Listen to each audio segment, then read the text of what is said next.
The Queen of the Land of Adjectives. Once upon a time there existed two lands, quite distinct but not the same. Now in the one land everyone talked plain, but in the other words were often robust and untamed. In the land where language was just a passing phase, it could often be said that they had no need for paper and pen. But in the land of adjectives, as it so was called, unlike the other land, known as Old Baldwall, their cup of ink floweth over, and on to paper it bled. Metaphors and similes in the land of adjectives were often used, though no primary purpose, it seemed to Old Baldwall, where life was anything but a dream. They sputter about talking nonsense all day. They use imagination and act as if everything is happy and okay, came their town's chatter. In the land of adjectives, they felt different about quite a lot of matters. Why, look at the fervent sky with its tonality. The marvelous world has such personality. And so this went on and on and on, for as long as anyone could remember, that is, until the 29th of November. And it is here that we begin our story with a boy named Jack. Not Harold or Persephone, Blue Sky or Persephone, just Jack. No last name, no middle, just Jack. Jack was a baker's son living in Old Baldwall.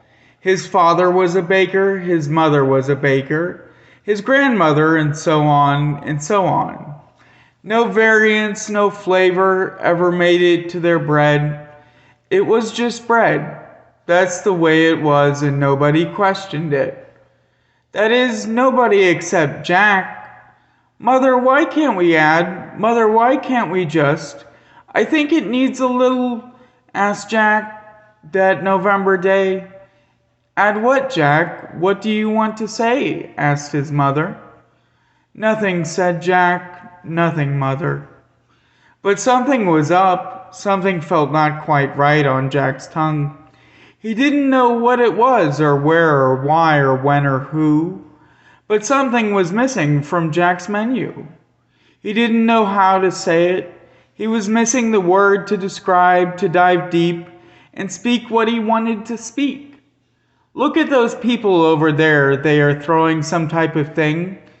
It makes no sense to waste words on such as they believe, said Mother. It seems their king has died, said Jack. Why have a thing, replied Mother. Leave the dead dead. No unnecessary words need to be said. Well, I don't know, said Jack. Mother frowned. Someday when you have responsibility, you will understand. Jack was smiling, though, as he looked out over the wall at the banners and hoo-ha and the whoop-whoop resolve. He wanted to see what all the fuss was about, but it was time to catch a bus route. As Jack stepped out into the rain, he looked over the wall at the sunshine, and then he looked at his life so necessary and plain. Then the bus came. He got on and everything was as it had begun. School was about education, no fun to be had. He wasn't there to play games, just read boring old texts written by moms and dads. Then Jack went home and fell right asleep. But inside Jack's head was something not so neat. It was the inkling of a dream. Now over in the land of adjectives, it was true what Jack had said. Their king Alphonsus was truly and undeniably dead. He died in his marvelous bed, surrounded by loving friends. But most of all, the person who was there was the princess of adjectives. She wished her father good night and let him go to the beautiful light. And with words so grand they shook the land, she spoke as she held his hand. I will find in the whole of this world a poet so skilled, his words will be filled with magnificent rhymes. He will speak to me like no one has spoken throughout all of time. Then in his passing the princess assumed the crown. She stood up and shouted aloud, "Marvelous, magnificent, for the circumference is quite round like an egg. On the head it sits, I dare say. I think it fits. I love you, father, for all you have done. You are truly a grand king, King Alphronsius." So a contest was announced, and all through the streets of the land of adjectives, people pronounced phonetically sound and wonderful poetry so flowingly showy that nobody could deny their right to be king and marry the queen. But said the queen, Queen Melododeme, "No, I'm still searching." And so it went, and Queen Melododeme was hell-bent like a dog in the rain, waiting for her master to find the man who was a word blaster, so that throughout the land of adjectives as a whole, it could be said she had the most affluent husband ever known. Now Jack, sleeping in his bed made of regular wood, in a regular world where everything seemed filled with dread, was having a dream, as before I said. This dream was not only a dream, but it was the start of Jack's imagination. He dreamed of flagpoles and fires, scary nights and forbidden desires.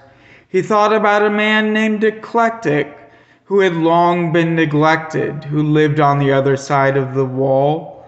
He dreamed of horseshoes that weren't horseshoes, that had no use at all. He dreamed of shoes and of ships, maybe even sealing wax, but it was colored glue.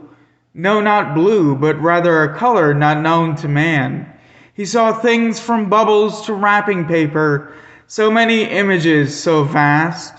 What could it all mean but that Jack had what he was missing at last?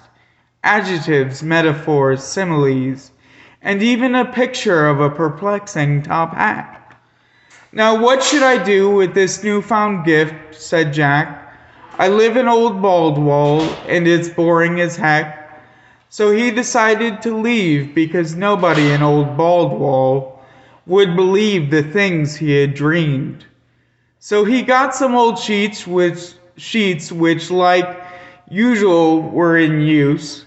He tied them together and made a noose. He stepped inside and put an old tire on the other end, hooked on with a piece of wire. He threw it over the wall, which he now called a fence, for he had words that he didn't know why, but seemed quite necessary to him. So Jack landed in an old abandoned lot. It was a sepulchre where the king had been put to fester and rot, as the kings before him, whose language had now stopped.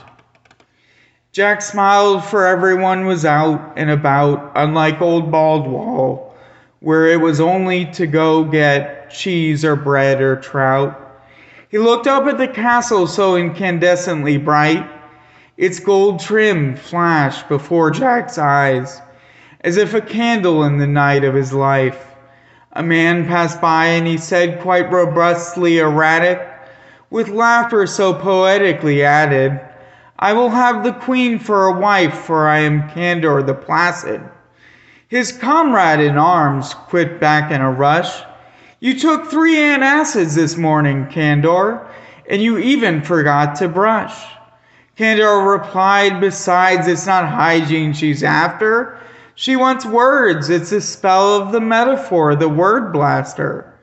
She's looking for someone who speaks so absurd." That gave Jack quite a start, for if this too was someone who loved words as much as him, she must be quite smart. He hadn't thought about marriage, but he knew that this must be the girl of his heart. "I must go to the castle glistening within. There must be this queen who wants a man to speak as a man, whose speech is poetically and celestially sent." And thus Jack walked up the old avenue, crossing it phonetic and semantic, to head towards none other than Adjective Boulevard. He waited in line, and he waited and waited and waited so long that he was the last to speak, and all who had spoken so far had not won the Queen's supposedly stubborn heart. Hello, said Jack. Yes, she replied. Well, said Jack, out with it or out of my sight. You men are all the same, speaking words so excruciating and harebrained.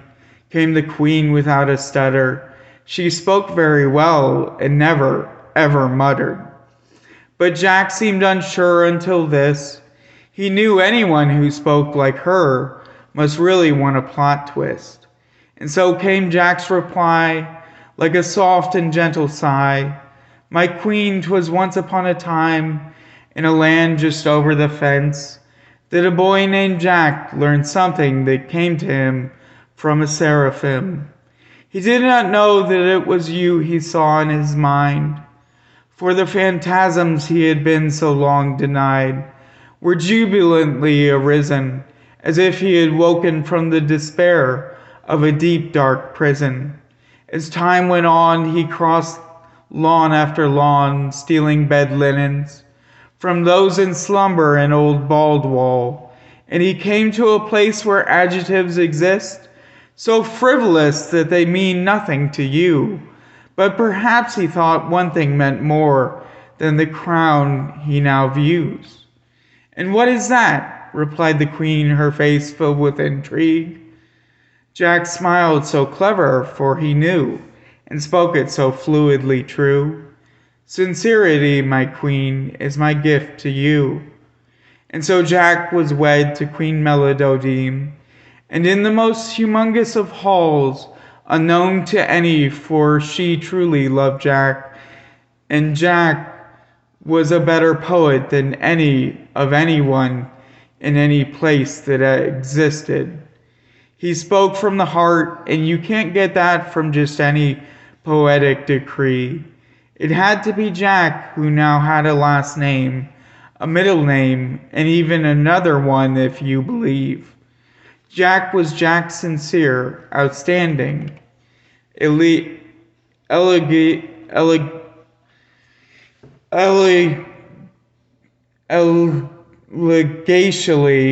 and he took down the fence between the two lands, and soon imagination was in high demand, and everyone in old Baldwall decided they liked bread with just a touch of cinnamon.